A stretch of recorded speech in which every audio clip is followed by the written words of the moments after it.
Hi, and thanks for joining. If you're new here, my name is Wendy, and this is Nina's Jewels. My husband and I buy things at places like garage sales, thrift stores, anywhere we can find things to sell online and flip for a profit. If that's content you're interested in, you're in the right place. In today's video, we're going to talk about what sold for the week of February 4th through 10th. Before we get started, let's go over a few disclosures. First of all, we are part-time resellers. This is not our main gig. We actually own another business, and I also work part-time for a consulting agency. But we do make a significant part of our income doing reselling. So if you're looking for a side hustle that can earn you a good bit of extra income, definitely consider it. And all of the prices that I'm going to give today, all of the sales prices that I'm going to give today include shipping. So we do offer some items with free shipping. We also sometimes do plus shipping. Just depends on the item. There's a lot of factors that go into it. But when I'm giving the price on the video, it's always including what the buyer paid for shipping and what they're all in for, so to speak. So just a quick note on that. Then the profit that we show on the screen is the sales amount. So the price of the item plus the shipping minus our cost of goods, any platform fees, including just regular platform fees or promoted fees that we paid on the item, and the shipping that we paid out to ship that item to the customer. So now that we've got that out of the way, let's dive in to what sold. All right, the first thing that sold was a 3x2 beige, black, and red Marksman Firearms tactical patch.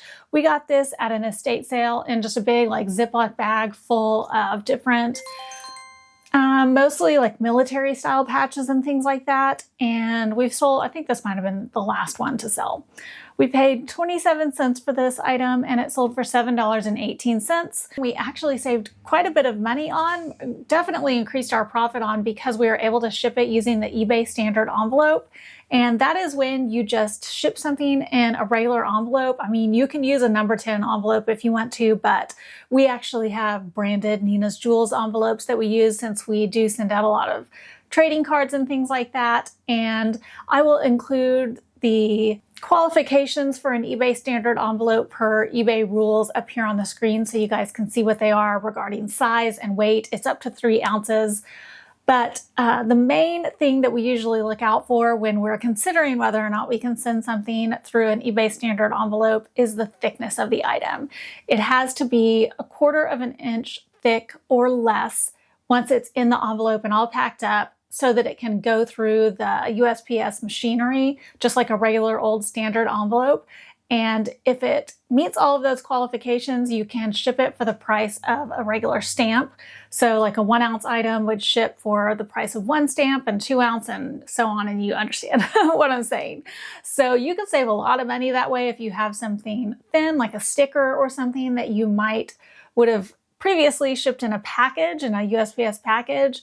Now can definitely consider that USPS standard envelope, because we found that for a while eBay didn't offer that as an option on a lot of categories, but now they are. So we were able to ship this item using that category, using that postal category.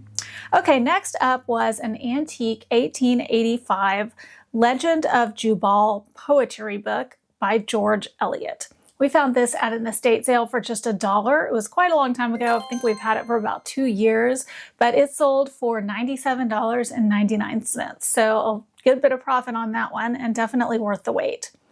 Next up was a Moen Genuine Factory Part Polished Brass Decorative Aerator. We actually got several of these at a garage sale. It also included some other Moen parts. I think they were brass faucet handles, and we've sold those as well. This one sold for $42 on Mercari, and we had paid just $1 for that at a garage sale.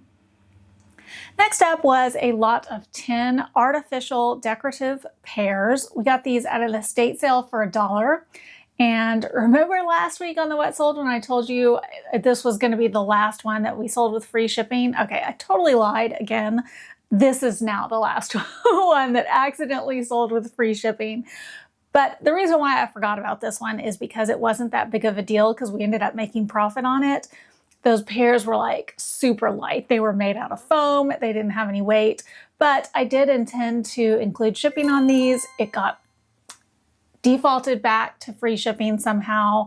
Talked about that in previous videos. You can go check that out if you want to.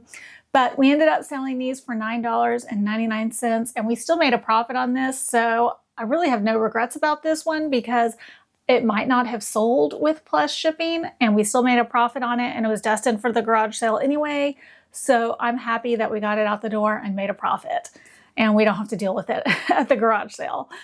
Okay, next up was a 12-inch Jellycat plush Stegosaurus dinosaur. This one was really cute. It was used. We got it at the thrift store for $1.03, and it sold for $16.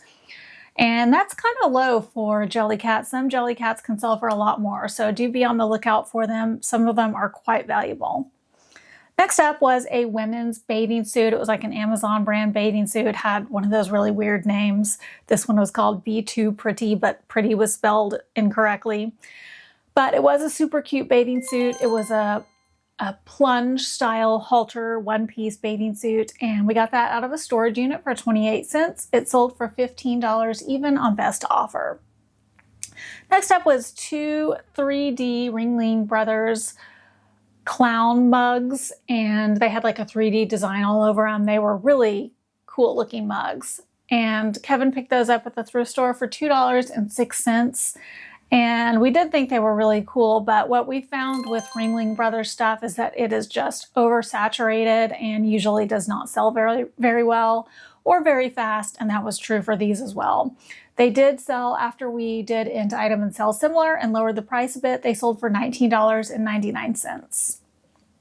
Next up was a 2014 Fisher-Price retro style wind-up music box record player. It had all 5 of the records with it. We tested it and it worked. We got this at a garage sale for $2 and it sold for $23. Next up was a Korg compact chromatic tuner. This was like a pitch detector where you could sing into it and it would tell you if you were off pitch. And I was definitely off pitch when I used it. We got this at a garage sale for $1 and it sold for $15.99.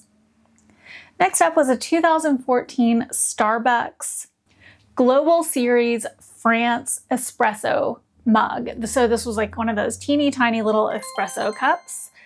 And we got this at a thrift store for $1.03. It sold for $15.98 on offer to buyer. Next up was a 13-inch color TV, like an old tube TV, one of the big box TV styles. And we had gotten this at an estate sale for $7.50. This was an estate sale where everything was 25% off. They had it marked $10, so we got it for $7.50. Kevin picked it up, decided that it was worth it after comping it, but then immediately regretted picking it up because he thought about having to ship that thing, and it was like a big pain to ship. But apparently it made it there okay. We haven't heard anything back from the buyer negative about it, so I guess it made it okay, and we didn't have any issues with it, but it took him like a really long time to pack it up. So we got that for $7.50, and it sold for $99.99. It sold to a zero feedback buyer. I know some people worry about selling to zero feedback buyers, and honestly, we do too. But more often, I worry about selling to zero feedback buyers when I'm doing an auction. That is when we have the most issues with zero feedback buyers, because I don't know why zero feedback buyers on auctions tend to come in and just bomb your auction, bid it up, and not pay for the item. So that's when we tend to have issues with zero feedback buyers. I can talk more about that in another video if you guys are interested in hearing how we kind of try to handle that or tackle that in those kinds of instances. But I don't want to go off on too much of a tangent here. But when a buyer comes in with zero feedback and buys an item like this, I tend to generally think that they have found an item that they're looking for through like a Google search or something like that, and they specifically created an eBay account to purchase your item, or they're signed up as a guest. So in an instance like this, it doesn't concern me as much.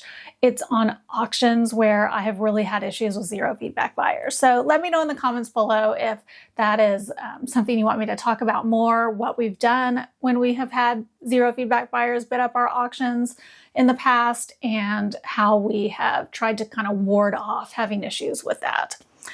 Okay, next up was a vintage Skillcraft rock tumbler silicon carbide discs for shaping rocks. This was a set of rock tumbler discs for like a tool, or I guess it was a tool, a piece of equipment that would cut rocks, shape rocks.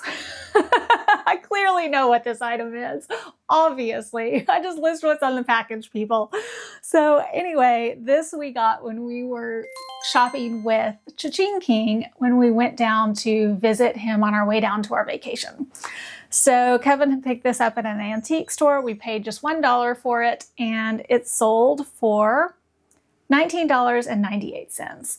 And we actually got a message from the buyer saying, this item isn't going to work out. I need to send it back. And, you know, I see messages on like a lot of Facebook groups, reseller Facebook groups that I'm a member of, and different places just from talking to people also, where I just think that it's the initial reaction of especially new resellers to kind of panic when you get a message like that from a buyer, or panic at all when you get a return request, because you're just like, oh, you know, that item's going to come back. I'm going to lose money, especially if you have free returns. You're going to lose the money to ship the item back. If in our case, on this item, we shipped it for free, so we would have lost that shipping going to and back to us. So, you know, that is extremely disheartening. And I understand that just, you know, kind of panic feeling that you get when you get a message like that from the buyer. But my recommendation to you is to try to not panic when you get a message like that from the buyer. And I'll explain why. I would say that at least a good 40% of people who reach out to us by messages, or even that open a return request, never follow through on it. We will get messages from people that say, like, I have an issue with the item and I want to send it back. And I usually respond to them with something kind of similar to how I responded to this guy. And what I said to this guy was, no problem, we offer free returns. And you're welcome to open a return request in eBay. All you have to do is open the return request. A return label will be provided to you. And once we receive the item back in the same condition it was sent out in, we are happy to provide you with a full refund. I'm sorry that the item didn't work out. Keep it very professional, give them all the facts. And in the instance of this, at least to date, I mean, this item sold on February 4th, and it's now February 21st. So he is definitely nearing his return window closing period. But at least to date, he has not opened a return request on this item, and I have never heard another word from him. So had I panicked when I first got that message from him, it would have been for nothing, because I have heard nothing back from him. He hasn't opened a return request, and so far it just hasn't cost me anything. So, you know, the cynic in me wants to say, it's because he probably used the item and then wanted to return it. But, you know, it could be for any number of reasons. You never know. And I've just learned to just stick to my routine, stick to my business practices of always requiring the item to come back, sending the message, and just waiting to see what happens. Because we have people open return requests all the time also, and then they just never send the item back. You know, you never know what happens. People do things with the best intentions. They open a return request, put the item on their counter with the best intentions to take it to the post office, and then 30 days later, they've never taken it to the post office. And you don't have to do anything with that return after that amount of time. So just have your policies and procedures and stick to them. And otherwise, just don't worry about it. There's going to be some loss, and that's just a cost of doing business. And otherwise, most of the time, things go smoothly. These are just the very small percentage of your sales. Okay, next up is one of Kevin's cards. This was a 1982 Donruss baseball card for the player Earl Weaver that sold for $2.29. Next up was a pair of 9 West women's black suede leather stiletto heels. We got these at a garage sale for $1 and they sold for $29.99. Next up was a puzzle. It was a tiger puzzle by National Geographic, a 500-piece puzzle. We got that at a garage sale for $1 and it sold for $14.29. Next up was 2 items that sold to the same buyer. This was a lot of 14 romantic comedy movies and a lot of 14 Broadway movie musicals. The majority of the movies were new, but some of them were used. We actually had the majority of these listed separately. And when we were doing our inventory, decided we really don't want to have these listed separately. It's not worth it to try to eke out that little bit of extra profit on all these individual items. And these are items that we need to sell in big lots to make more money and get rid of them faster. So we took a lot of time. This actually took us, gosh, probably 2 or 3 days to really get all of these VHS organized, done new pictures, new listings, but it was worth it because we've gotten rid of a lot of things and I feel like we've had a lot more interest on the items. So in fact, I would say that that is one thing that I've just kind of had a change of heart about to a certain degree. And that is, before, my attitude was more trying to eke out the most profit on individual items. I would part it out as much as necessary to try to eke out the most profit. But I would say that now I see the benefit more of lotting big groups of items together and selling it faster rather than having to store that item for a long period of time. And I don't think there's any one right way of doing it. It's just what's right for you in, whatever time period you're in your reselling career, how much space you have available. And, definitely at the time we listed those items, we had a lot more space available. And so that somewhat dictated what we were doing. Now we have less space available. So that's dictating us doing something different. So there are a lot of factors that go into it. And there's definitely not a right way to resell. You have to do what's right for you and what works best for you. And at this time in our reselling career, selling big lots of things is working a lot better for us with the space that we have, with the time that we have. And so that's what we're doing. And it's working out really well for us. So anyway, we sold these 2 big lots of VHS to the same buyer. We were all in our cost of goods for $4.60, and the buyer paid $52.98. So there was some good profit in that for us. Next up was a lot of 3 Crayola crayon sharpeners. They were all brand new in packages. We got all of these from someone who was giving away stuff on the Nextdoor app for free. It was just a random bag of kid stuff that we got on the Nextdoor app. So we had no cost. And believe it or not, you guys, these Crayola sharpeners sold for $24.99. And actually, after we sold them, the buyer got them, was so happy with them. She actually reached out to us and asked, where did you get these? I'm assuming because she wanted to have more because they were very unique looking.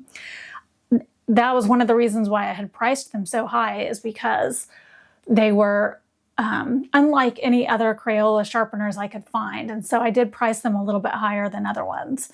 And she was looking for some more. And I said, well, they were gifted to us to sell, and I don't know where they came from originally. There is something to be said about you having the only item on eBay. So if that's the case, there are times when you can ask a premium on certain items. And in this case, it worked out for us.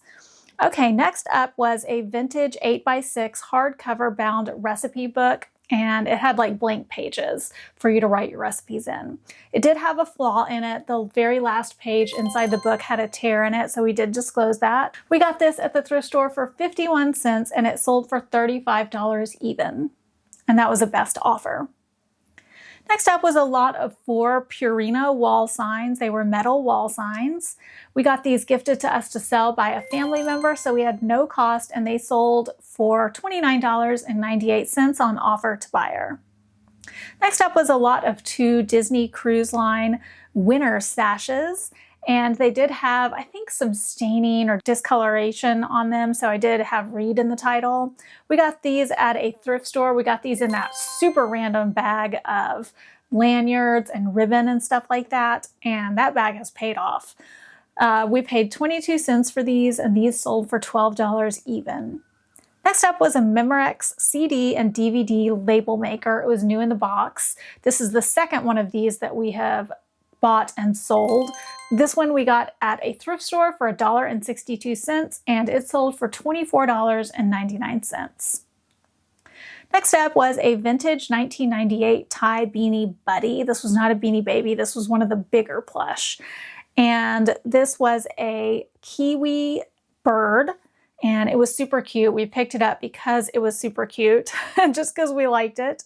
It did not have the tag. Actually, no, it did have the tag. It says new with tag read. I think it had the tag, but it had some damage on the tag. We paid 61 cents for this at the bins, and it sold for $12.99. It was definitely a bad buy. Do not pick up something just because you think it's cute. You should always comp it. But sometimes I definitely get suckered in by the cute factor. Okay, next up was a DVD of the movie Drop Dead Gorgeous, and it was new and sealed. This is a harder to find title and will sell. We got this at the Goodwill bins for 92 cents, and it sold for $16.99. Next up was a 6.5-inch resin Easter egg tabletop decoration. It was in really good condition. We got this at a garage sale for $1, and it sold for $14 even on best offer. Next up was a really cute 11-inch Douglas cuddle toy. It was a washable golden retriever dog, new with tags. We found this in the Goodwill bins for 67 cents, and it sold for $15.99.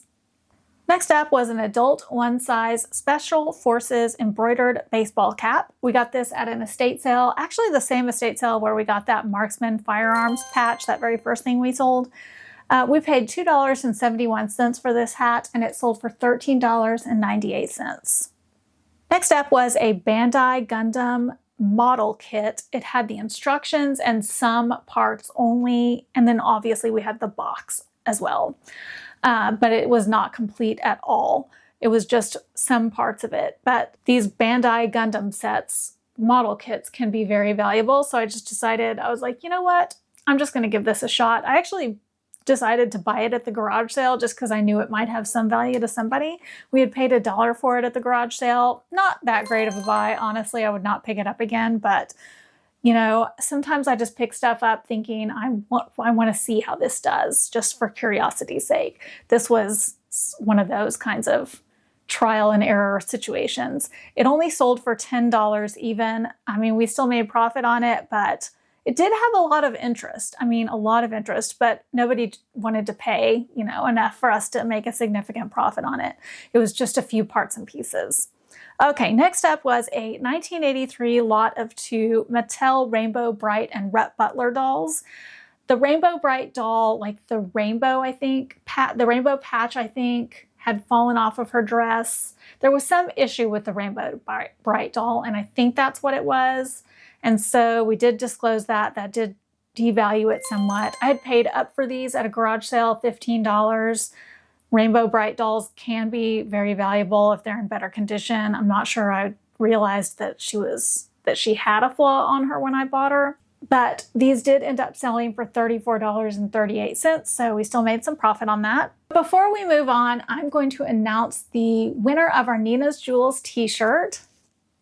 And the winner this week is R. Calkins 214. Congratulations, and thank you so much for your support of our channel. Please reach out to us using our email address that's listed in the description box below and let us know what size you want and what address we should ship to. And if you're interested in winning a Nina's Jewels t-shirt, all you have to do is be subscribed to our channel and drop a comment below, and we will do a drawing and announce who won on our next What Sold video. In fact, we're giving away a Nina's Jewels t-shirt on every What Sold video. So make sure that you spread the word and share this video out to anybody who you think might be interested in winning a t-shirt or interested in reselling content. And make sure to hit that subscribe button so you can be qualified to win. All right, let's move on. Next up was a 2000 McDonald's Happy Meal Barbie crew member replacement cash register only. We got this out of a thrift store toy bag for 18 cents, and it sold for $9.99. I mean, this was just part of a Happy Meal toy. This was like an accessory part of a Happy Meal toy, and it still sold for $9.99. So I definitely cannot complain about that. Next up was a 2015 Mattel Nickelodeon Genie doll. We got this at a thrift store for 22 cents. It was in a thrift store toy bag, and it sold for $12.99. Next up was a lot of 11 T120 blank VHS. They were all new and sealed. We got those at the thrift store for $2.36, and those sold for $32.99. Next up was an item we were just trying to move out of our store. It just did not have a lot of value. Even when we first listed it, we were like, well, maybe it'll sell, but just really not. It was just a bad pickup. So we were just trying to get rid of it before we moved it out to the garage sale and crossing our fingers that it would sell on eBay so that we didn't have to mess with it at the garage sale. And it did. So that worked out. So this was a 2017 Mattel WWE Finn Balor action figure. We got that at a garage sale for $1, and it sold for only $6.88, but we were still in the positive on that one. Next up was a book called The 6th and 7th Books of Moses, Ancient Secrets for a Better Life. This we got out of the recent storage unit that we purchased. We paid $1.16 for the book, and it sold for $12.99. Next up was a pair of men's Valentine's sleep pants. They were new with tags. We got them at a garage sale for $1, and they sold for $14.99. Next up was a women's cabbie moto jacket. It was light blue. We got that at a thrift store for $3.78. That sold for $18.68. Cabbie is a brand that I think used to do really well, but it has definitely lost its value. It does not sell well for me anymore. Next up was a Star Wars Juniors medium green Baby Yoda Mandalorian embroidered hoodie. It was new with the tags. We got this doing retail arbitrage. We paid $8.92 for the hoodie, and it sold for $27.35. Next up was a lot of 8 Disney sing-along VHS tapes. We got these all at the thrift store for $2.16 in total, and those sold for $19.99. Next up was a Build-A-Bear Workshop 4-piece Dallas Mavericks basketball outfit. We got that at a garage sale for $2, and it sold for $30 even. Next up was a vintage 1984 Top of the World Alabama Crimson Tide baseball cap. We got that at a garage sale for $2, and that sold for $19 even. Next up was, this is just the perfect example of why sourcing does not have to be hard.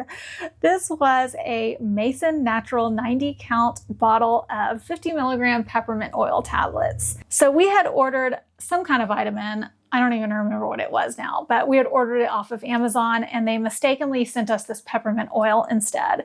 So we reached out to Amazon and said, you know, we want to open a return. We got sent the wrong thing. And Amazon said, no problem, you don't have to send it back. Here's a refund. So we were like, okay, well now we have these peppermint oil gels, soft gels that we don't want.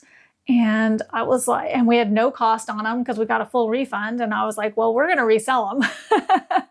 This is a really easy way to source right here. So I listed them, and they sold for $12.99. I mean, you know, sometimes your sourcing items are literally sitting there in front of you. Next up was a 1994 Power Racing Pro Set car number 24 DuPont card. I don't know why I stumbled over that so much, but I did. This was Kevin's card, and it sold for $2.43, and that was on Mercari. Next up was another one of Kevin's cards. This was a 1995 Pacific Collection Crown Royale Adrian Morel New York Jets card, and that sold for $3.98. Next up was an Alltech Lansing power cord that we found in the bins for $1.50. We usually pick up branded power cords in the bins because some of them can sell for a lot. Some of them are not worth very much, but some of them can sell for, like, we recently sold an electric blanket cord for like $45 or something. This one sold for $16.99, and so that was definitely worth it. Next up was a men's pair of Puma slippers. We got these doing retail arbitrage. We paid $12.17 for those, and they sold for $44.99. Next up was a vintage lot of 3 pair of Huggies style earrings. They were pierced earrings. We got those at a garage sale. We paid just 5 cents for them. I bought a big bag of jewelry at this garage sale and parted it out. And those sold for $13.58. And I think they went to someone in Indiana. And then really strangely, I mean, the eBay algorithm works in very odd ways. Like 5 minutes later, we sold another lot of earrings. It was a lot of 4 1980s Monet earrings. These were clip-on earrings. And those were gifted to us to sell by a friend and family member, but one pair came from somewhere else. I can't remember where. We were all in for $1 on those, and they sold for $19.98. And they also, at first I was like, are these going to the same buyer? Because they sold back to back, but they're not. But very strangely, they are both going to buyers in Indiana, which I don't know. I thought that was weird. And it really makes me wonder about that eBay algorithm. Okay, next up was one of the Francoma pieces. This was a 7-inch round lidded serving dish. We got this at a garage sale for 75 cents, and it sold for $39.98. That was a great purchase, that lot of Francoma. Okay, next up was 2 classic best baseball cards. One was for the player Tom Nevers, and one was Sean Purdy. Those sold for a total of $4.35. Next up was a Microsoft Xbox game. It was Tony Hawk's American Wasteland. This we got in the Goodwill bins for $1.50, and it sold for $13.99. Next up was one of my old items. This was a women's nightie by a brand called In Bloom by Jonquil. And it was a magenta stretch satin lace nightie that sold for $16.50. Okay, next up was a Verizon Fios TV remote control. We got that out of a thrift store remote bag. We paid 45 cents for it, and it sold for $10.34. Next up was a Gemini videotape rewinder. We tested it and it worked. We got it at a thrift store for $2.70, and it sold for $24.99. Next up was an 8-pack of Hallmark Lego Star Wars Yoda thank you cards. They were pre-printed where the kid could just like write their name in it, I think. And we got those out of the Goodwill bins for $1.03, and they sold for $10.99.